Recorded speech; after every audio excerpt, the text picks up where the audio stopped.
मेरे प्यारे बच्चों, welcome to our channel real dream tutorial. तो आज की इस वीडियो में बच्चों, आप लोगों के लिए मोस्ट इंपॉर्टेंट वीडियो बोला जाए ना कि पूरा जैक बोर्ड के लिए जो सबसे इंपॉर्टेंट वीडियो अगर कोई लेके आया है तो वो इस वीडियो में आपको मिलेगा। ठीक है, ये वीडियो बच्चों आप लोगों के लिए मोस्ट इंपॉर्टेंट है। ये गारंटी है कि 100% क्वेश्चन यहीं से आएगा, तो यहीं से आएगा, ये मेरा गारंटी है। तो आप लोग बिना देखे इसको अगर स्किप कर दिए तो कुछ नहीं मिलने वाला है आप लोग को। और एक बार अगर आप लोग देख लिए तो इतना मिलेगा कि आप लोग संभाल नहीं पाइएगा, पूरा झोला भर मार्क्स मिलेगा। ठीक है, तो आप लोग देख लो, वरना पछताओगे, रोते रहोगे, कुछ नहीं मिलेगा उसके बाद। आज लास्ट मौका है, देख लेना, जरूर देख लेना, कान खोल के सोच लो। ये मत सोचना कि कौन टीचर है, आप लोग देख लो, ये डिटेल मैंने लिखा है, कैसे लिखा है सब लोग देख लीजिए। चलिए, तो देखिए यहाँ पे 100% आने के पीछे रीजन है। देखिएगा बच्चों, बिना देर किए हुए देखिए यहाँ पे क्या, श्री कृष्ण के प्रति अपने अन्य प्रेम को गोपियों ने किस प्रकार अभिव्यक्त किया। यानी कि बच्चों, जो कृष्ण के प्रति जो अपने अन्य प्रेम जो था गोपिया का बच्चों, वो किस प्रकार किया। वो मतलब इस प्रकार पागल थे कृष्ण के प्रेम में कि सोते जागते दिन रात रटते, मतलब उनका ही नाम जाप करते रहते थे। अगर वो युग संदेश भी सुनाते थे ना, तो उसकी बातों पर वो ध्यान नहीं देती थी। बच्चों, ये मोस्ट इंपोर्टेंट क्वेश्चन है। सबसे बड़ी बात ये है कि यहाँ देखिए, 2013 में देखने को मिला है, 17 में, 20 में, 25 में भी 100% मिलेगा। एक बात ध्यान दीजिएगा। देखिए यहाँ क्या लिखा हुआ, गोपियों ने कृष्ण के प्रति अनन्य प्रेम को निम्नलिखित युक्तियों से व्यक्त किया है। वे स्वयं को कृष्ण रूपी गुड़ पर लिपटी हुई चींटी कहती है। मतलब जिस प्रकार अगर गुड़ में चींटियां लिपट जाती है, तो जब तक गुड़ वहां से खत्म नहीं होता तब तक वहां से चींटी बाहर निकल नहीं पाती है। उस प्रकार गोपियां श्री कृष्ण के प्रेम में डूब चुकी थी बच्चों। ठीक है, वे स्वयं को हरिल पंछी के समान कहती है, जिसने जिसने कृष्ण कृष्ण प्रेम रूपी लकड़ी को दृढ़ता से थामा हुआ है। वे मन वचन, यही बात बोले बच्चों, मन वचन क्रम से कृष्ण को मन में धारण किए हुए है। वे जागते सोते दिन रात और यहाँ तक कि सपने में भी श्री कृष्ण का नाम रटती रहती थी। बच्चों, तो ये बिल्कुल इजी है, आप लोग लिख के आइएगा, घर दौड़ा के आइएगा, आप लोग देख के आइए, 100% आने वाला क्वेश्चन है। ये क्वेश्चन कहीं से भी कोई फॉल्ट नहीं है, सब के सब क्वेश्चन आपके बोर्ड के एग्जाम में यहीं से क्वेश्चन मिलेगा, ये मेरी गारंटी है। चलिए, गोपियों ने किन किन उदाहरणों के माध्यम से उद्धव को उल्हाने दिए। देखिए ये भी क्वेश्चन 15 में, 2016 में, 18 में, 25 में लिख लीजिए, ये भी देखने को मिल जाएगा। ठीक है, कितना इंपॉर्टेंट कैसे बन जाता है, ध्यान दीजिएगा। देखिए, तो गोपियों ने किन किन उदाहरणों के माध्यम से उद्धव को उल्हाने दिए। तो देखिए बच्चों, निम्न यहाँ पे ये लाइन आप लोग जरूर बना लिखिएगा कि गोपियों ने निम्न उदाहरणों के माध्यम से, निम्नलिखित उदाहरणों के माध्यम से उद्धव को उल्हाने दिए। उन्होंने कहा कि उनकी प्रेम भावना उनके मन में ही रह गई। वे ना तो कृष्ण से अपनी बात कर पाती है, ना किसी अन्य से।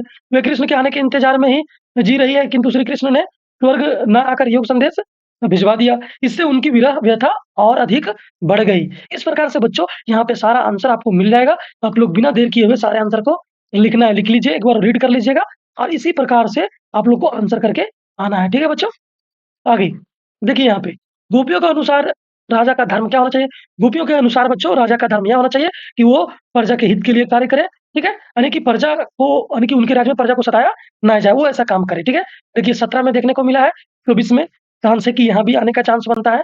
ठीक है, नेक्स्ट देखिए क्या है, गोपियों क्या है, गोपियों द्वारा क्या है बच्चों, ध्यान दीजिएगा, क्या यहाँ पे गोपियों द्वारा उद्धव को भाग्यवान करने में क्या व्यंग निहित है। 2012 में, 19 में, 25 में क्यों नहीं आ सकता है। ये भी क्वेश्चन आप लोग मतलब देख के ही जाइएगा। ठीक है, यहाँ ध्यान दीजिए आप लोग बोर्ड पे। चलिए,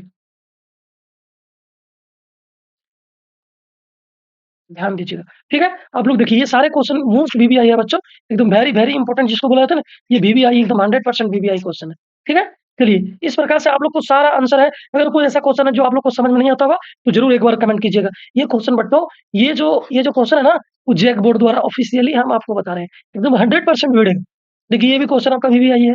सारे के सारे क्वेश्चन जो मोस्ट वीवीआई है बच्चों, साहस और शक्ति के साथ विनम्रता वो बेहतर है, इस कथन पर अपना विचार दीजिए। क्योंकि बच्चों, साहस और शक्ति के साथ विनम्रता, तो राम और लक्ष्मण जो थे बच्चों, राम और लक्ष्मण दोनों के पास क्या था, साहस था और शक्ति भी था, लेकिन विनम्रता जो था बच्चों किसमें था, तो राम में था। जबकि ये क्या थे, उग्र थे, ये लक्ष्मण क्या थे, उग्र थे। तो ये क्यों होना चाहिए, तो ये आप लोग यहाँ पर एक बार पढ़िए और इसका आंसर कंफर्म कीजिए, एकदम जरूर क्वेश्चन टैली करेगा, आप लोग को विश्वास है। ये हम लोग वैसे नहीं बोल रहे हैं, काफी रिसर्च करने के बाद, काफी मतलब सिद्ध करने के बाद ये चीज हम क्वेश्चन को अपलोड किए हैं आज। चलिए यहाँ पे ध्यान दीजिएगा। नेक्स्ट, लक्ष्मण के स्वभाव की विशेषता लिखिए। लक्ष्मण क्या था बच्चों, कि लक्ष्मण वे व्यंग वचनों से परशुराम को पीड़ित करते थे। ये क्या, लक्ष्मण बहुत उग्र और प्रचंड थे। उनकी जबान तीखी थी, एकदम जो बोलते थे तीखा वार करता था। किस पे, परशुराम पे, एकदम कड़क बोलते थे, एकदम लगता था कि एकदम छुरा जैसे, मतलब जा रहा है, वैसे बोलते थे। ठीक है? अपने अपने से बड़े तथा गुरु जैसे व्यक्तियों को भी भला-बुरा कहने के बाज नहीं आते, मतलब कहने से वो रुकते नहीं थे। ठीक है? तो इस प्रकार से आप यहाँ पे पॉइंट देख सकते हैं और ये क्वेश्चन आपका डायरेक्ट आपको देखने को मिलेगा बोर्ड एग्ज़ाम में बच्चों, बिल्कुल इसको स्किप नहीं कीजिए। सारे क्वेश्चन इम्पोर्टेंट है, ठीक है? ध्यान दीजिए आगे। नेक्स्ट क्या है यहाँ पे देख लीजिएगा, क्या है परशुराम के क्रोध करने पर राम और लक्ष्मण की जो प्रतिक्रियाएँ हुई, उनके आधार पर दोनों के स्वभाव की विशेषता अपने शब्दों में लिखिए। तो बच्चों अभी ही हम बता दिए थे कि लक्ष्मण को कोई कोई अगर कहीं थोड़ा-सा गुस्से में बोल दिया तो उनका जवाब उसी लाइन में वो दे देते थे, जबकि राम वैसे नहीं थे, वो सोचते थे, समझते थे, उसके बाद जवाब ऐसा देते थे। जवाब इनका भी तगड़ा रहता था, लेकिन वो डायरेक्ट मतलब किसी को वार नहीं करता था और लक्ष्मण का बात ऐसा लगता था कि तलवार की धार है ना, वैसे लगता था, डायरेक्ट वार करता था परशुराम पे। ठीक है? तो ये पॉइंट बच्चों आप लोग देख लीजिएगा, सारे पॉइंट जो है इम्पोर्टेंट है और ये डायरेक्ट एग्ज़ाम में आपको देखने को मिल सकता है, इसलिए इसको हल्के में ना लेकर बिल्कुल आप लोग कंप्लीट करके जाना है, ठीक है? चलिए, चलिए देखिए लक्ष्मण के स्वभाव की विशेषता क्या थी बच्चों? लक्ष्मण तर्कशील स्वभाव वाले थे, परशुराम के साथ वार्तालाप के समय परशुराम के साथ वार्तालाप के समय उन्होंने तरह-तरह की तर्क प्रस्तुत किए। लक्ष्मण अत्यंत बुद्धिमान थे, वे कभी तो बुद्धि का प्रयोग कर परशुराम को क्रोधित करते थे और कभी उनकी प्रशंसा करते-करते विभेदन करते थे, ठीक है? जैसे वो बोलते थे कि अगर कोई वीर योद्धा है, तो वीर यानी कि वो युद्ध भूमि में अपना वीरता दिखाते हैं, ना कि यहाँ, ठीक है? और वो बोलते हैं कि असली वीर वही होता है जो युद्ध भूमि में सामने से वार करता है, पीछे से वार नहीं करता है। ऐसा-ऐसा बात वो करते हैं, ठीक है? देखिएगा यहाँ से ये भी क्वेश्चन कितना इंपॉर्टेंट है देख लीजिएगा बच्चों। एक भी क्वेश्चन ऐसा नहीं है बच्चों जो जैसे-तैसे लिया गया है।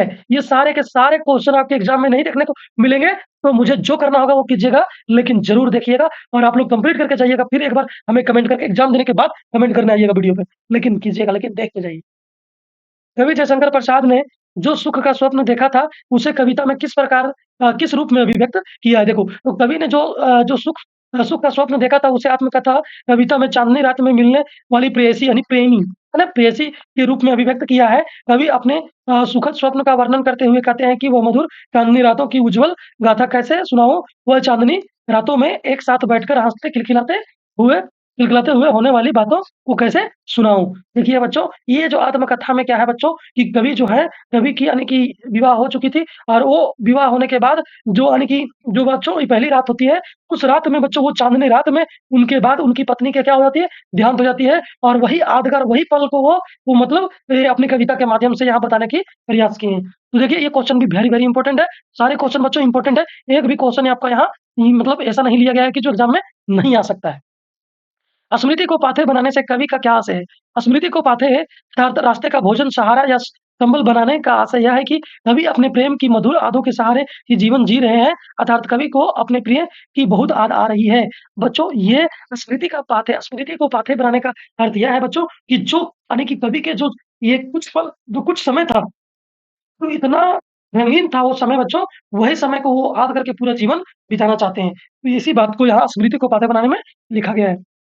ये भी क्वेश्चन बच्चों इंपॉर्टेंट है, सारे क्वेश्चन इंपॉर्टेंट है बच्चों, एक भी ऐसा क्वेश्चन नहीं लिया गया जो इंपॉर्टेंट नहीं है। आगे ध्यान दीजिएगा यहाँ क्या है कि कवि की आँख फागुन की सुंदरता से क्यों नहीं हट रही है? कवि की जो आँख है बच्चों, वो फागुन की सुंदरता से क्यों नहीं हट रही है? तो देखो बच्चों यहाँ पे देखो क्या है, फागुन की प्रकृति होली वाला समय याद करो बच्चों, होली से पहले या होली, है ना? फागुन की प्रकृति की सुंदरता में ऐसा निखार आ गया है कि उसकी आभा समा नहीं पा रही है। फागुन की हवा का स्पर्श पाते ही धरती का कोना-कोना उल्लास से भर उठता है। फागुन की सुंदरता सर्वव्यापक हो गई है।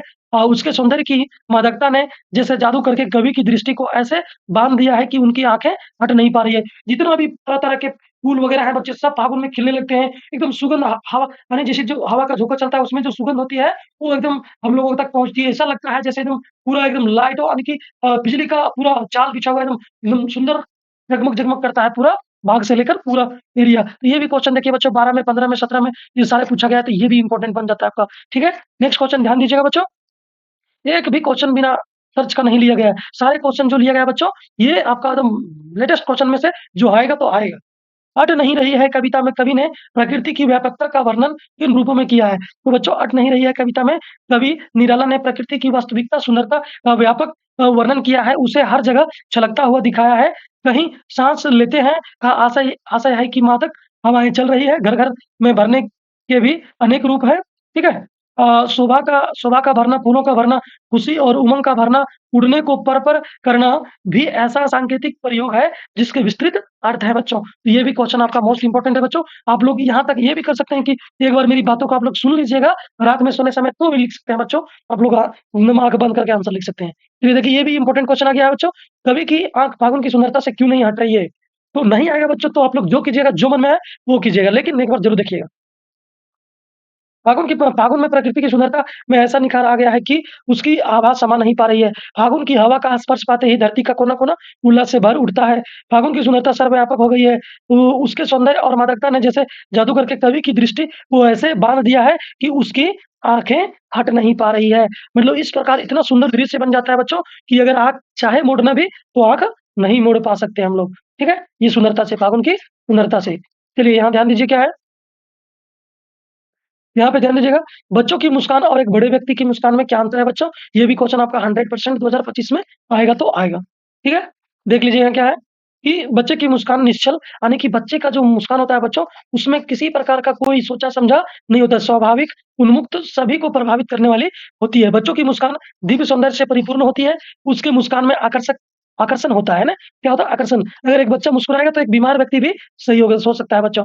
बड़े व्यक्ति की मुस्कान में निश्चलता नहीं होती, बल्कि परिस्थिति सापेक्ष होती है। बड़ों की मुस्कान में कृत्रिमता, यानी कि जो बड़े का जो मुस्कान होता है बच्चों, वो सोचा-समझा मुस्कान होता है। सोचेगा तब हँसेगा, लेकिन बच्चा जो है ना, अपने-अपने मुस्काएगा, ऐसा खिलखिलाएगा जैसे लगता है एकदम से क्या उसको मिल गया है।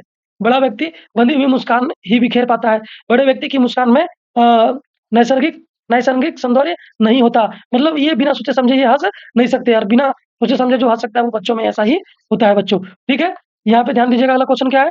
फसल फसल की हाथों की गरिमा और महिमा कहकर कवि ने क्या क्या व्यक्त करना चाहा? सारे क्वेश्चन इंपोर्टेंट है बच्चों, ध्यान दीजिए यहाँ क्या है। इसमें कवि कवि कहना चाहता है कि किसानों के हाथों का प्यार भरा स्पर्श ही ये फसलें इतनी फूलती-फलती है। यह किसानों के श्रम की गरिमा और महिमा ही है जिसके कारण फसलें इतनी अधिक बढ़ती चली जाती है। कहने का मतलब बच्चों क्या है, इसको महिमा और गरिमा क्या कहा है किसान के हाथों?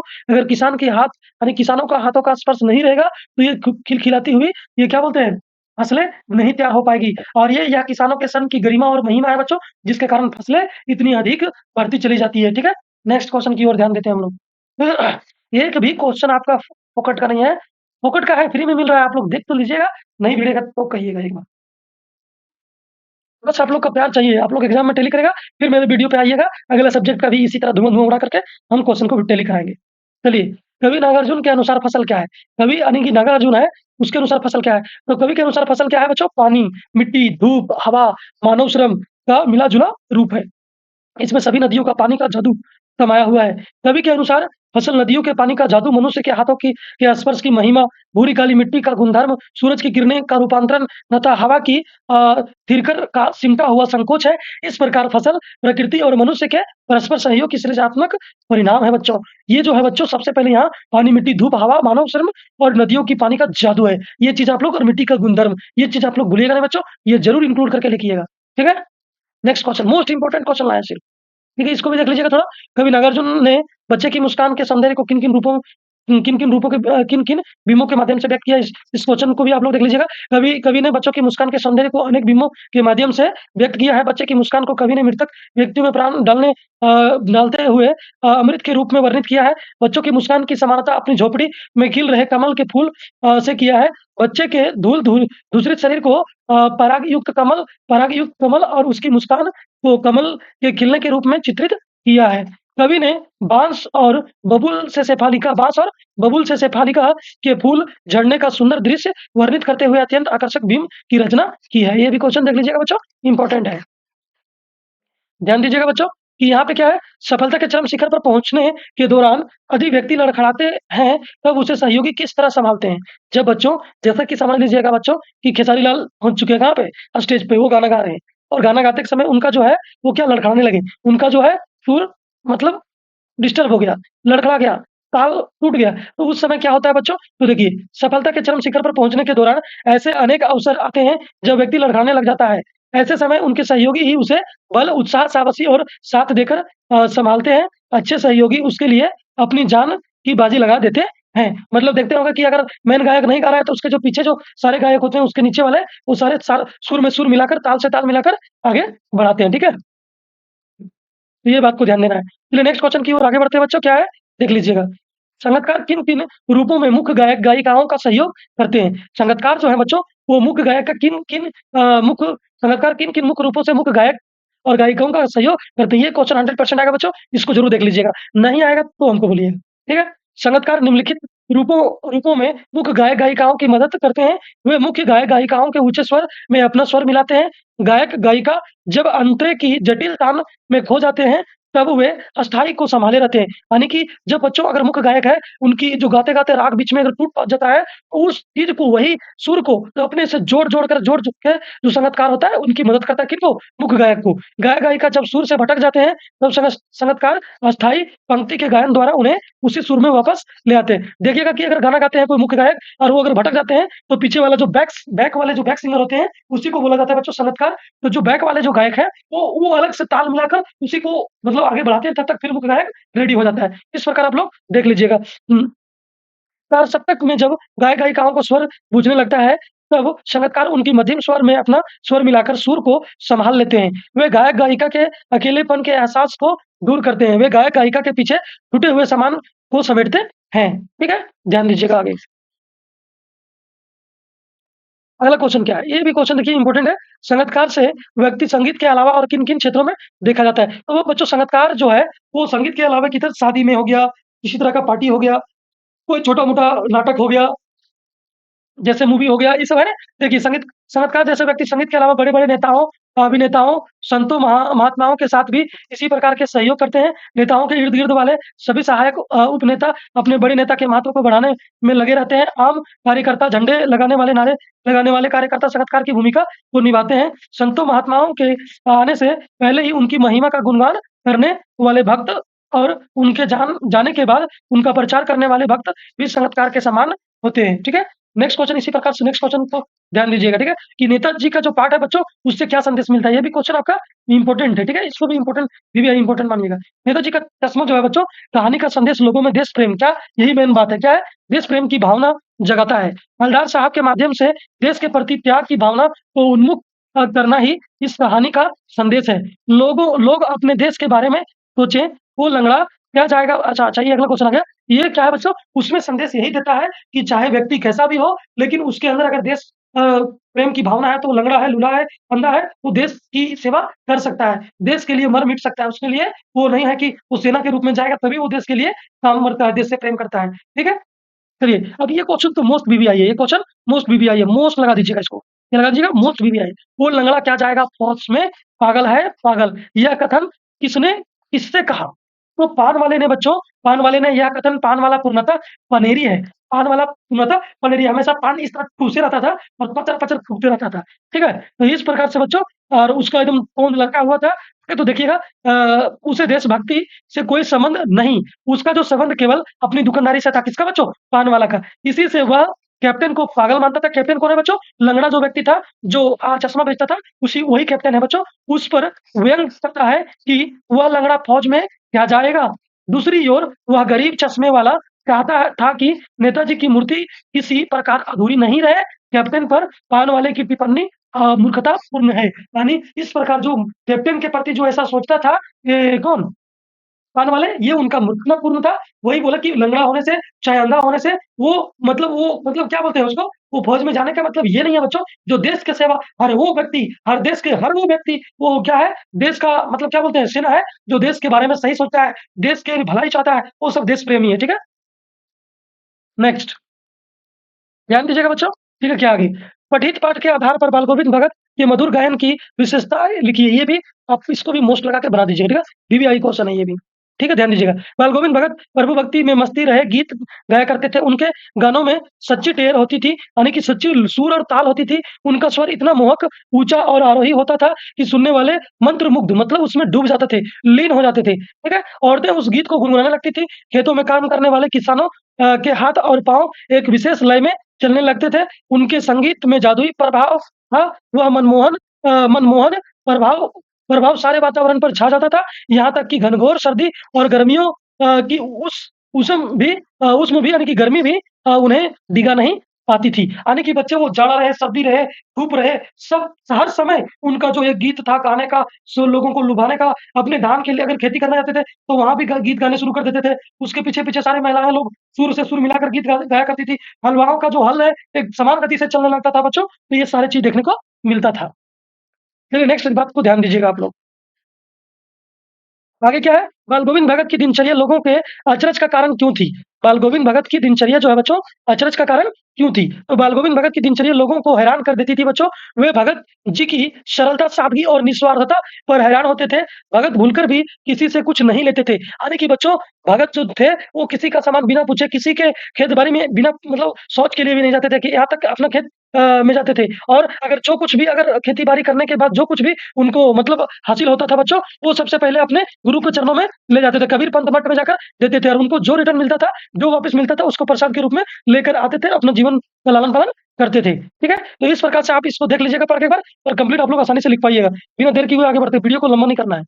देखिए, भगत भगत ने अपने बेटे की मृत्यु पर अपनी भावनाएँ किस प्रकार व्यक्त की थी बच्चों? तो भगत ने अपने बेटे की मृत्यु पर जो है, वो क्या किए थे? उनको बीच आँगन में लेटाकर उसकी चटाई पे और क्या किए थे? सारे फूल फूल को तोड़कर सारे तरफ बिखेर दिए थे और क्या मतलब रोने की बजाय वो खुश होके गीत गाने बजाने का काम कर रहे थे। यहाँ तक कि अपनी पतोहू को भी रोने की बजाय हँसने को बोलते थे। हँसने यानी कि खुशी मनाने के लिए बोलते थे। वो कहते थे कि यही मतलब ये सही हुआ है कि अभी आत्मा का परमात्मा से मिलन हो गया है, इसमें रोने का कोई बात है ही नहीं है। मतलब इसमें सबको खुशी मनाइए, उत्सव मनाइए क्योंकि आत्मा आत्मा का क्या हो गया है? परमात्मा से मिलन हो गया है। यानी कि जिस प्रकार एक प्रेमी का प्रेमिका से मिलन हो जाता है, उसी प्रकार आत्मा से प्रेत्मा का देखिए यहाँ क्या बोला विरहनी विरहनी क्या दिया विरहनी आत्मा अपने प्रियतम परमात्मा के पास चली गई है।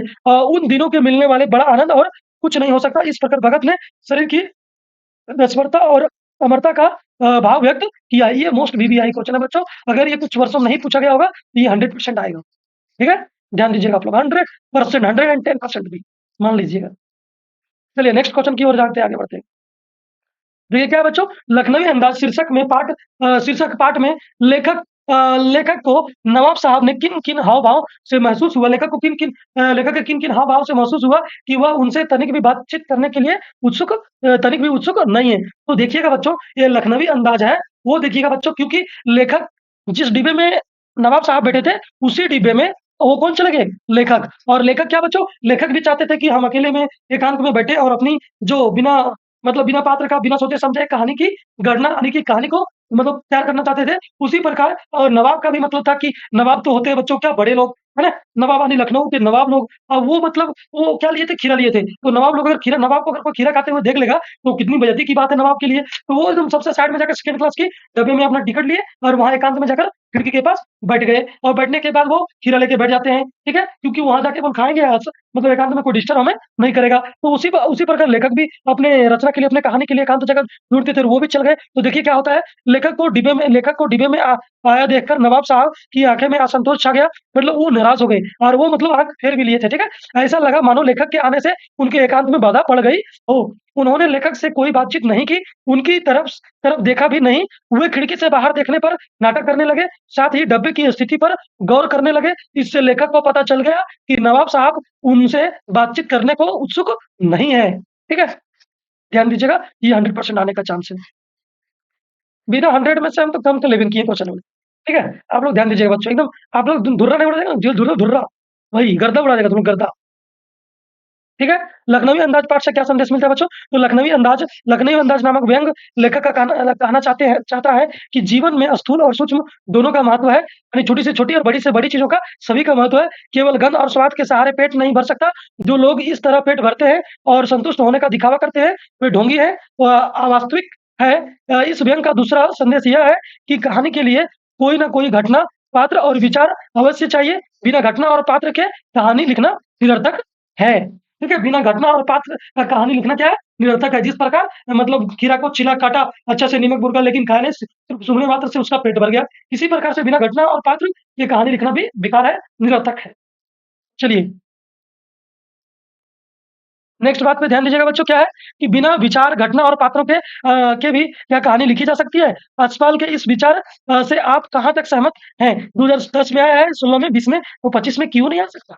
ये भी ध्यान दीजिएगा। तो देखिए, बिना विचार, घटना और पात्रों की भी कहानी लिखी जा सकती है। यशपाल के इस विचार से हम पूरी तरह सहमत हैं। कई बार कोई ऐसी बात स्वतः ही होती चली जाती है, जिसके विषय में ना तो हमने कभी सोचा होता है और ना कभी विचार किया होता है। वह बात बढ़ते-बढ़ते एक कहानी का आकार ले लेती है और घटना ना होते हुए भी घटित हो जाती है। देखने में वह एक मामूली सी बात होती है, लेकिन वह एक महान कथा का रूप धारण कर लेती है। तो इस बात को आप लोग भी समझिएगा कि चलते-चलते कहीं अगर कोई ऐसी घटना बीतते जाती है कि ये कहानी का रूप ले लेती है, बिना सोचे और बिना पात्र और बिना घटना का ऐसी कहानी कभी-कभी बन जाती है, ठीक है? ध्यान दीजिएगा आगे क्या है। सारे के सारे इंपॉर्टेंट क्वेश्चन है बच्चों, एकदम 100% नहीं भिड़ेगा तो आप लोग आके क्या कीजिएगा, जे मन करे करिए, गाली दीजिए, कुछ भी कीजिए। नवाब साहब ने बहुत ही यत्न से खीरा काटा, मिर्च भुरका, अत्यंत सूंघकर अंततः सूंघकर क्या किए, खिड़की के बाहर फेंक दिया। उन्होंने ऐसा क्यों किया होगा? उनका ऐसा करना उनके किस स्वभाव को इंगित करता है? ये भी मोस्ट इंपोर्टेंट क्वेश्चन है बच्चों। यत्न से खीरा काटना और उस पर नमक, मिर्च भुरकना और अंत में सूंघकर ही बाहर फेंक देना, ये सब नवाब साहब के अभिमानी स्वभाव को इंगित करता है, यानी कि बड़प्पन को दिखाता है। बोला हम कितना बड़ा है, ठीक है? और ठीक है, ऐसा करने के पीछे उनका उद्देश्य संभवतः लेखक को नीचा दिखाना तथा अपनी खानदानी रईसी का परिचय देना था। ठीक है? इस बात को ध्यान दीजिएगा आप लोग। ठीक है? नेक्स्ट बात की ये मतलब वो रईसी दिखाना मेन मकसद क्या था उनको? अपने आप को बड़ापन दिखाना कि जो नवाब लोग हैं वो खीरा खाते हैं, सूंघने मात्र फेंक देते हैं इसको। मतलब ऐसे लेते हैं, शौक के लिए लेते हैं। चलिए, वह कौन-सी घटना थी जिसके बारे में सुनने पर लेखिका को ना अपनी आँखों पर विश्वास हो पाया और ना अपने कानों पर विश्वास हो पाया? ये भी इम्पोर्टेंट क्वेश्चन है, ध्यान दीजिएगा 15-17। ठीक है?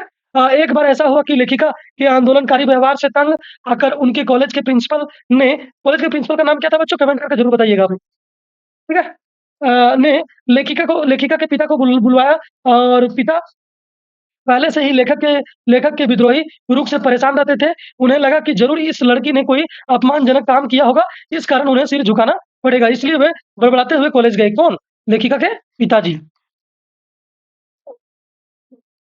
आगे पढ़ेगा, ठीक है? जब जब वे कॉलेज गए तो उन्हें पता चला कि उनकी लड़की तो सब लड़कियों की चहेती नेत्री है। यानी कि उनकी लड़की के पीछे कितने हज़ारों के लोग उनको फ़ॉलो करते थे, उनका बात को सुनते थे। सारा कॉलेज उसके इशारे पर चलता चलता है। लड़कियाँ प्रिंसिपल की बात भी नहीं मानती और केवल उसी के संकेत पर चलती है। इसलिए प्रिंसिपल के लिए कॉलेज चलाना कठिन हो गया है। यह सुनकर पिता का सीना गर्व से फूल उठा। वे गदगद हो गए। उन्होंने प्राचार्य को उत्तर दिया, "यह आंदोलन के वक़्त की पुकार है। इन्हें कैसे रोका जा सकता है?" लेखिका पिता के मुख से ऐसी प्रशंसा सुनकर विश्वास न कर पाई, उसे अपने कानों पर भरोसा ना हुआ। यही बात जो उनके पिताजी जो उनका जो बड़ाई करती है ना, उनका जो प्रशंसा करती है बच्चों, ये बात उनके कानों पर यानी कि कानों और ये क्या बोलते हैं, इस पे भरोसा नहीं हो पाया, ठीक है? चलिए, उसे तो यही आशा थी कि उसके पिता उसे डाँटेंगे, धमकाएँगे तथा उसको घर से बाहर निकलना बंद करवा देंगे, लेकिन ऐसा नहीं होता, इसके बिल्कुल विपरीत हो जाता है, ठीक है? आगे ध्यान दीजिएगा लेखिका लेखिका मन्नू, ठीक है? मन्नू भंडारी के व्यक्तित्व पर किन-किन व्यक्तियों का किस रूप से प्रभाव पड़ा लिखिए, यानी लिखने बोल रहा है, ठीक है? तो ये भी देखिए इंपॉर्टेंट बन जाता है ये भी क्वेश्चन 25 के लिए कोई डाउट नहीं है, आ सकता है, ठीक है? लेखिका के व्यक्तित्व पर मुख्य रूप से 2 व्यक्तियों का प्रभाव पड़ा। पिताजी का प्रभाव लेखिका के व्यक्तित्व को बनाने, बिगाड़ने में उनके पिता का बहुत बड़ा योगदान रहा। उन्होंने लेखिका के मन मन में ही हीनता तथा भावना पैदा की। उन्होंने ही उसे शक्की बनाया, विद्रोही बनाया। उन्होंने ही लेखिका को देश और समाज के प्रति जागरूक बनाया। वो क्या करते थे जब उनका मीटिंग होता था बच्चों, उनके पिताजी का तो वो भी साथ में वहाँ जाती थी, चाय-पानी देती थी, तो उस चीज़ को सुनती थी, समझती थी और उसको दिमाग में रखती थी, ठीक है? उसे रसोई घर और सामान्य घर गृहस्थी से दूर एक प्रसिद्ध व्यक्तित्व दिया। लेखिका को देश के प्रति जागरूक बनाने में उनके पिता का ही योगदान है। आगे बढ़ते हैं, आगे क्या दिया है बच्चों? यानी कि उनके पिता का उनके जीवन में उनको आगे बढ़ने में बहुत बड़ा एक रोल है उनके पिताजी का। शीला अग्रवाल कौन थी बच्चों? उनकी टीचर थी। का प्रभाव लेखिका को क्रियाशील क्रांतिकारी और आंदोलनकारी बनाने में उनकी हिंदी प्राध्यापिका शीला अग्रवाल। हिंदी अध्यापिका कौन थी बच्चों? शीला अग्रवाल का योगदान है। शीला अग्रवाल ने अपनी जोशीली बातों से लेखिका के मन में बैठे संस्कारों को कार्य रूप दे दिया। उन्होंने लेखिका के खून में शोले भड़का दिए। पिता उसे चारदीवारी तक ही सीमित करना चाहते थे, परंतु शीला अग्रवाल ने उसे जनजीवन में खुलकर विद्रोह सिखा दिया। ठीक है? यानी कि शीला अग्रवाल जो है बच्चों, वो हिंदी की ऐसी टीचर थी, जो उनको जानकारी दी आंदोलन का मतलब किस प्रकार देश में क्या चल रहा है, नहीं चल रहा है। उसको इस प्रकार वो ट्रेंड की, इस प्रकार तैयार की कि वह एक मिसाल बन गई और वो एक बहुत बड़ी लीडर के रूप में आगे उभर कर आती है। और वो दौर था बच्चों कि लास्ट में आज़ादी मिल जाती है, जिसके बाद ये लेखिका का बाद दब जाता है। लेकिन वो उस समय ट्रेंडिंग में थी, अपने यानी आज़ादी से पहले। आगे चलते हैं, आगे क्या है देखिए। तो ध्यान दीजिएगा बच्चों, आगे क्या है, काशी में हो रहे कौन से परिवर्तन बिस्मिल्लाह खां को व्यथित करते थे, यानी कि काशी में कौन से ऐसे परिवर्तन हो रहे थे बच्चों जो बिस्मिल्लाह खां को व्यथित करते थे। तो ये देखिए क्वेश्चन 2009, 11, 13, 15, 19, 22। तो बच्चों क्या आएगा कि नहीं आएगा, बोलिएगा कमेंट करके, अपने बोलिएगा। हर 2 साल में एकदम 100 में 200% मान लो, एकदम कंफर्म आएगा तो कंफर्म आएगा, लॉक कर दो। नहीं आएगा गोली मारो, लेकिन देख लो। चलो, काशी में जो संगीत साहित्य और आदर की परंपराओं के लिए प्रसिद्ध थी, अब वहाँ की परंपराओं से में परिवर्तन आ गया था। गायकों के मन में संगीतकारों के प्रति आदर नहीं रहा, यानी कि उस समय जो गायक थे बच्चों, वो हिंदू मुस्लिम रहते थे, तो भी हिंदू के मंदिर में जाकर, शादी में जाकर वो गाते बजाते थे, ठीक है? मतलब और इस प्रकार से तो ये चीज़ धीरे-धीरे क्या हो रहा था, दूर होते जा रहा था। घंटों किए जाने वाले रियाज़, यानी कि अभ्यास को कोई नहीं पूछता था। संगीत, साहित्य, आदर की अधिकतर परंपराएँ समाप्त हो गई थी। इन सब को देखकर बिस्मिल्लाह खां व्यथित हो उठे। ये बिल्कुल सिंपल सी बात है बच्चों कि जिस समय आपको संगीत को जिस जिस समय यानी कि वो काशी में जो उनका महत्व था, किनका संगीत का जो महत्व था, जो आदर था, जो सम्मान था बच्चों, वो धीरे-धीरे अब गायब हो ज रहा था। इसलिए वहाँ की जो पर्यावरण था, वातावरण था, वो गायब हो रहा था। इसलिए इस बात जो है बच्चा, यही बात क्या किया है, ये आपको लेखक यानी बिस्मिल्लाह खां को व्यतीत करते थे, ठीक है? व्यतीत करते थे। नेक्स्ट क्वेश्चन की ओर ध्यान दीजिएगा बच्चों। क्या है? बिस्मिल्लाह खां को शहनाई की मंगल ध्वनि का नायक क्यों कहा गया है? तो बच्चों लोक गीतों एवं देखिए ये यहाँ पे भी देख लीजिए 9, 10, 14, 15, 16, 18, 20, 22, 24, 25 जो भी आना होगा आएगा तो आएगा। ये भी ट्रेंडिंग वाला क्वेश्चन है। ठीक है? लोक गीतों एवं चैती में शहनाई का उल्लेख बार-बार मिलता है बच्चों। शहनाई को मंगल ध्वनि का नायक भी कहा जाता है। यानी शहनाई को मंगल ध्वनि का परिवेश प्रतिष्ठान करने वाला वाद्य यंत्र माना जाता है। इसका प्रयोग इन जगहों पर मांगलिक विधि-विधानों के अवसर पर ही होता। आज भी आप लोग देखते होंगे बच्चों कि शहरों में आजकल गाँवों में भी आ गया है ये फैशन कि शहनाई बजाई जाती है कब?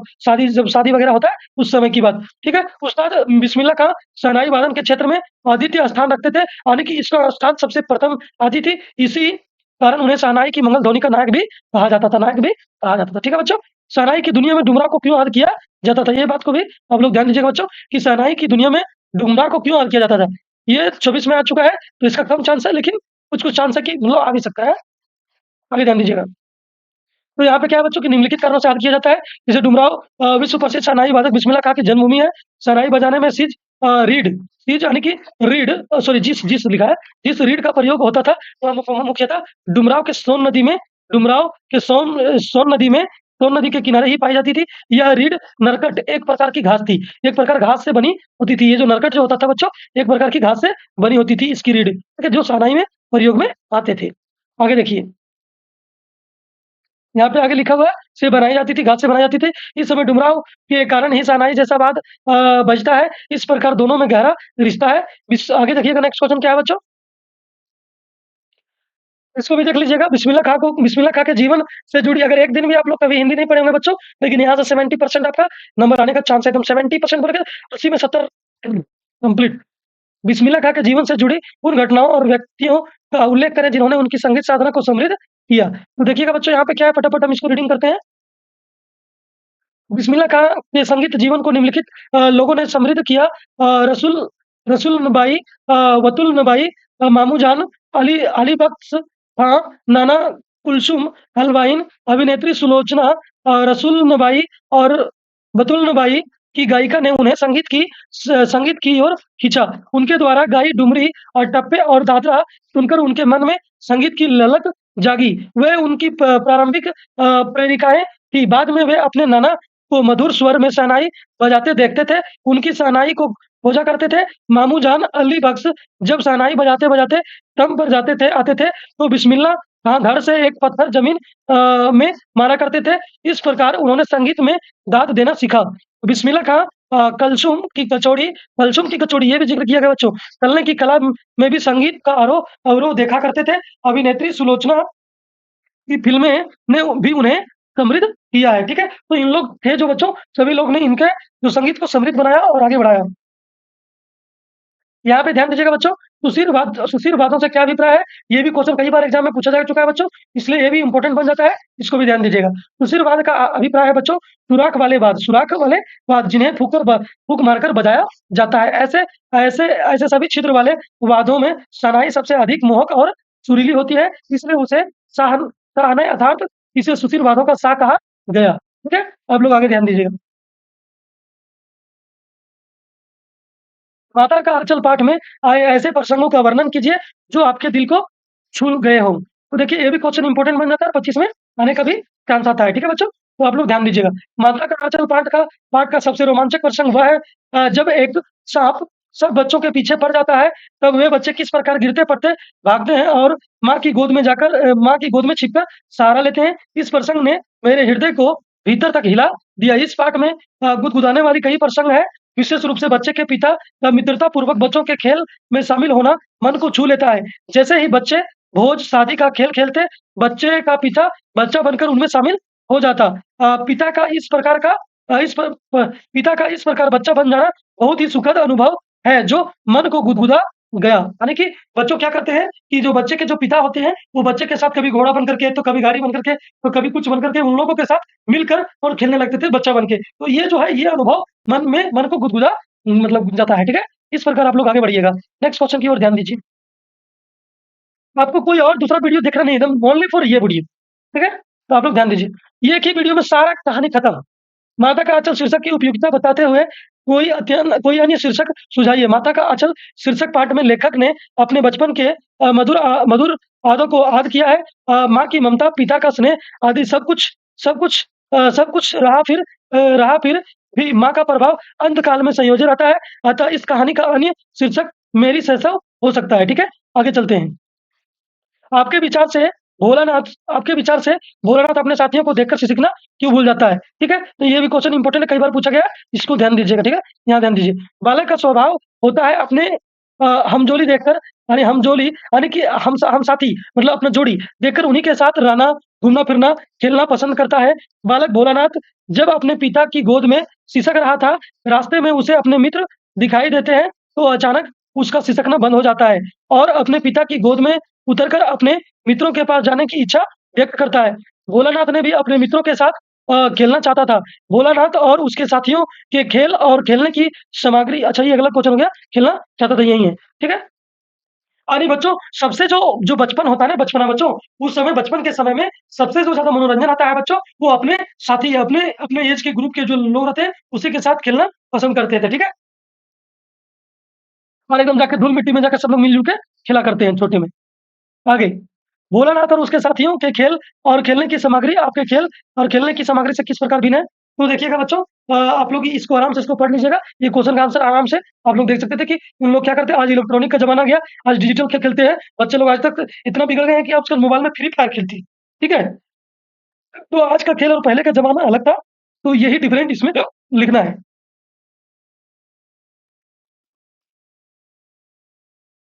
माता का अचल पाठ में माता-पिता का बच्चों के प्रति जो वात्सल्य व्यक्त हुआ है, उसे अपने शब्दों में लिखिए। ये भी क्वेश्चन 100% आपका आने का चांस है, ठीक है? ध्यान दीजिएगा आप लोग यहाँ पे, ठीक है? माता का आँचल में माता का वात्सल्य बहुत ही सरस और मनमोहक वर्णन हुआ। बच्चे के पिता अपने बच्चे से माँ जैसे प्यार करते हैं। वे बच्चे को अपने साथ सुलाते हैं, नहाते-धुलाते और खाना भी खिलाते हैं। उन्हें यह सब करने से बहुत आनंद मिलता है। वे कभी अपने बच्चे को डाँटते-फटकारते नहीं। वे माँ यशोदा की तरह अपने बच्चे को एक-एक क्रीड़ा मतलब बच्चों खेल, एक-एक क्रीड़ा का मतलब खेल, ठीक है? क्रीड़ा का अर्थ होता है बच्चों खेल। वे पूरी रुचि लेते हैं। वे उसके एक-एक खेल को मानो भगवान भोलानाथ की लीला मानकर साथ देते हैं। पिता बच्चे से हर संभव लाड करते हैं, उसके साथ खेलते हैं, उससे जानबूझकर हारते हैं। कभी देखना कि खेल में क्या करते हैं, पिता हार जाते हैं तो बच्चा क्या होता है, बच्चे को बहुत खुशी मिलता है कि हम जीत गए हैं। ठीक है? इस प्रकार की घटना आपको देखने को अभी भी मिलता है। ठीक है? फिर उसे चूमते हैं, कंधे पर बिठाकर घुमाते हैं। इन सारी क्रियाओं में उन्हें बहुत आनंद मिलता है। ठीक है? ये सब देख सकते हैं। चलिए, बच्चे की यहाँ पे 1 मिनट बच्चा, यही क्वेश्चन है कि इसमें दूसरा है? यही है, पैराग्राफ चेंज करके आगे भी लिखा गया है, बच्चे बच्चे की माता-पिता मानो ममता की मूर्ति है, उसे इस बात का बोध है कि बच्चे का पेट तो माताहारी के खिलाने से ही भरता है। यहाँ तक कि मम्मी लोग का ये भी विश्वास होता है बच्चों कि जब तक माँ के हाथ से ही खाएगा बच्चा तब मोटा-तगड़ा होगा, तभी उसका पेट भरता है, अपने हाथ से खाने से। इसलिए जब छोटे में बच्चे को माँ खुद से खिलाती है, अपने से खा खिलाती नहीं है। बच्चे को ये एक बार करके इस तरह बोल के खिलाती है, ठीक है बच्चों? तो इस तरह लगता है कि तो माँ को ऐसा लगता है कि मेरा बेटा मतलब मेरा बच्चे को मतलब अभी भरपेट खाया और ज़बरदस्ती खिलाते रहती है। उसका यहाँ पे ध्यान दीजिएगा बच्चों कि उसका मन बच्चे को खिलाने-पिलाने और पुचकारने-दुलारने के लिए तरसता है। वह बच्चों से लाड-प्यार करने में पारंगत वह भरपेट खाना खाए हुए बच्चे को भी अपनी वात्सल्य कला में रिझाकर ढेर सारा भोजन करा देती है। यह उसकी ममता का ही प्रसार है कि बच्चा अपने माता-पिता के संग रहने का अभ्यासी होने पर भी माँ का आँचल खोजता है। विपत्ति में उसे माँ की गोद ही अधिक सुरक्षित प्रतीत होती है। माँ का ममतालु मन इतना भावुक है कि वह बच्चे की मतलब डर के मारे काँपते देखकर रोने लगती है। उसकी यह सजल ममता पाठक को बहुत प्रभावित करता है। तो ध्यान दीजिएगा बच्चों, अब धीरे-धीरे हम लोग लास्ट की ओर पहुँच रहे हैं, ठीक है? ज़्यादा क्वेश्चन बचा नहीं हुआ है, लेकिन आप लोग ध्यान दीजिएगा। तो यहाँ पे थोड़ा-सा ध्यान दीजिएगा बच्चों, इसको बड़ा कर लेते हैं हम। देखिए यहाँ पे क्या दिया हुआ है, इस प्रकार हम लोग देख लेते हैं, क्या दिया हुआ है? देखिए, यहाँ पे क्या दिया है बच्चों कि जितेन नार्गे की गाइड की भूमिका के बारे में विचार करते हुए लिखिए कि एक कुशल गाइड में क्या गुण होते हैं, ठीक है? इसको आप लोगों को लिखना है, ठीक है? तो ध्यान दीजिएगा आप लोग, ठीक है? तो देखिए 2014 में, 17 में, 18 में, 20 में और कब? 20 तक में आपको पूछा है, 19-20 में पूछा है। अरे तेरी की! ये तो लगातार पूछ रहा है बच्चों, इसलिए ये अभी भी रिपीट कर सकते हैं, इसको ध्यान दीजिएगा। ठीक है? जितेन नार्गे बहुत ही जितेन नार्गे क्या है? बहुत ही कुशल ड्राइवर, मतलब जितेन नार्गे गाइड के साथ गाइड बच्चों, गाइड हम उसको बोलते हैं कि जो हमें वहाँ के बारे में वो पूरा जानकार होता है और वो वहाँ की पूरी नॉलेज को दे सकता है, आपको बता सकता है, वहाँ की पूरा जानकारी को आपको अवगत करा सकता है। तो जितेन नार्गे बहुत ही कुशल ड्राइवर है। जो गाइड था बच्चों, गाइड जो था, वो एक क्या कुशल ड्राइवर भी है। वह नेपाल का रहने वाला है। वह एक कुशल गाइड की तरह ही गंतों के बारे में बताता है। जब लेखिका के एक स्थान पर मुग्ध होकर ठहर जाती है, तो उसे समझाता है कि आगे इससे भी सुंदर स्थान है। वह लांगस्टॉक के व्हील के बारे में भी बताता है। जब लेखिका पहाड़ियों को देख देख उदास हो जाती है, तब वह उसे उसका लक्ष्य ध्यान दिलाता है। वह नेपाल में हुई हिंसक घटनाओं तथा मनोवासियों की भी पूरी खबर रखता है। इस प्रकार जितेन की तरह गाइड की बहुमुखी प्रतिभा का धनी कर्तव्य निभाने वाला अनुभव तथा देश के प्रति सजग होना चाहिए। यह जितेन का अनुभवी होने का फायदा जो सैलानियों की गाड़ी को इतना धुंध धुंध में भी अंदाज से चला लाया था। इन सब के अलावा गाइड को हर स्थान का सूक्ष्म ज्ञान भी होना चाहिए। यानी सारे छोटी से छोटी, बड़ी से बड़ी जानकारी उसके पास थी और इस प्रकार होनी चाहिए। वही एक कुशल गाइड के रूप में होता है, ठीक है? अब यहाँ देख लेते हैं क्या है कि जितेन नार्गे ने लेखिका को सिक्किम की भौगोलिक स्थिति एवं वहाँ के जनजीवन के बारे में जो महत्वपूर्ण जानकारियाँ दी है, उसे अपने शब्दों में लिखना है। तो जितेन नार्गे उस वाहन यानी कि जीप का गाइड कम ड्राइवर था। जीप का गाइड कम ड्राइवर था, जिसके द्वारा लेखिका सिक्किम की यात्रा कर रही थी। जितेन जितेन एक समझदार और मानवीय मानवीय संवेदनाओं से युक्त था। उसने लेखिका को सिक्किम की प्रकृति, भौगोलिक स्थिति तथा जनजीवन के विषय में अनेक महत्वपूर्ण जानकारियाँ दी। उसने बताया कि सिक्किम बहुत ही खूबसूरत प्रदेश है और गंगटोक से युमथांग की 149 किलोमीटर की यात्रा में हिमालय की गहनतम घाटियों और फूलों में लदी वादियों देखने को मिलती है। सिक्किम प्रदेश चीन की सीमा से सटा है। सिक्किम कहाँ है बच्चों? चीन की सीमा से सटा है। पहले यह राजशाही थी, अब यह भारत का एक अंग है। अब यह क्या है? भारत का एक अंग है, ठीक है? अब इस प्रकार से बच्चों हम लोग ये क्वेश्चन देख चुके हैं। इसका 1-2 क्वेश्चन आ रहा है, उसको भी आप लोग देख लीजिए, ठीक है? ये क्वेश्चन इंपॉर्टेंट है बच्चों, इसको आप लोग देख लीजिए। वेरी, वेरी मोस्ट इंपॉर्टेंट है बच्चों, ये 100% आएगा, ठीक है? गंतोक को मेहनतकश बादशाहों का शहर क्यों माना, यानी कि क्यों कहा गया है? तो ये 2009, 11, 14, 17 और 18 और 23 में देखा गया है, तो 25 में क्यों नहीं देखा जाएगा? देखा जा सकता है। मेहनतकश का अर्थ होता है बच्चों कड़ी मेहनत करने वाले। बादशाह का अर्थ होता है बच्चों मनमर्जी के मालिक, अपनी मनमर्जी के मनमोजी जिसको हम लोग बोलते हैं। एक पर्वतीय स्थल है बच्चों, पर्वतीय क्षेत्र होने के नाते यहाँ की स्थितियाँ बड़ी कठिन है। अपनी ज़रूरतें पूरी पूरी करने के लिए लोगों को कड़ी मेहनत करनी पड़ती है। यहाँ तक कि जो वहाँ की माताएँ होती हैं, जो स्त्रियाँ होती हैं, वो अपने बच्चे को पीठ में लाद कर और माथे पे बोझ उठाकर काम करती है ताकि उनका जीवन-यापन मतलब आसानी से हो सके। वो इतना ही कमा पाती है उनके ताकि वो अपना पेट पाल सके उस पहाड़ी वाले क्षेत्र में। अपने बच्चे को पीठ पे लाद लेती है कपड़ों से बाँध कर, ठीक है? यहाँ के लोगों इस मेहनत से घबराते नहीं और ऐसी कठिनाइयों के बीच भी मस्त रहते हैं, इसलिए गंतव्य को मेहनत कश बादशाहों का शहर कहा गया है। ये मोस्ट इम्पोर्टेंट क्वेश्चन है बच्चों, इसको आप लोग ज़रूर देख लीजिएगा, ठीक है? अगला क्वेश्चन ध्यान दीजिए। ये देख लीजिएगा बच्चों, प्रस्तुत अत्र वृत्तांत में लेखिका ने हिमालय के लिखे जिन-जिन रूपों का चित्र खींचा है, उन्हें अपने शब्दों में लिखिए। इसको आराम से आप लोग एक बार पढ़ लीजिएगा अच्छे से और इसके बारे में देख लीजिएगा। ये भी इम्पोर्टेंट है, देख लीजिएगा, ठीक है? चलिए। अब यहाँ से बच्चों ये हमारा क्वेश्चन लास्ट कर जाता है। यही हमारा लास्ट क्वेश्चन है बच्चों। तो एक बार आप लोग ये साबित करके दिखा दीजिए बच्चों कि यहाँ भी ये प्लेटफ़ॉर्म तो यहाँ तैयार किया गया है, ये भी प्लेटफ़ॉर्म बेस्ट है और यहाँ पे जो आएँगे वो कभी नहीं पछताएँगे। तो एक बार ज़रूर यहाँ इस वीडियो को ज़्यादा से ज़्यादा फैला दीजिए ताकि सभी लोग इसका लाभ उठा सकें। इस वीडियो को जितना ज़्यादा से ज़्यादा होगा शेयर कर दीजिए, वीडियो को लाइक कर दीजिए, ठीक है? और अगर चैनल पे पहली बार आए होंगे तो चैनल को सब्सक्राइब कर लीजिए। ठीक है? और बेल आइकन को भी प्रेस कर दीजिए, घंटी को दबाकर बेल आइकन को प्रेस कर दीजिए और जो मन करे वो कीजिए। नहीं लाइक करना है, सब्सक्राइब नहीं करना है, मत कीजिए लेकिन वीडियो को देखिए, ये आपके जीवन के लिए मोस्ट इंपोर्टेंट क्वेश्चन है। और अगर यहाँ से वीडियो ये मेरे 3 वीडियो डाला गया है चैनल पे, तीनों वीडियो आप लोग हम लिंक डिस्क्रिप्शन में दे देंगे। अगर ये तीनों वीडियो आप लोग देख लिए लगातार तो 80 में 80 अपना 80 का 80 नंबर कोई नहीं रोक सकता है, ये एक गारंटी है मेरी। ठीक है? तो चलिए, जय हिंद, जय भारत, जय झारखंड, जोहार।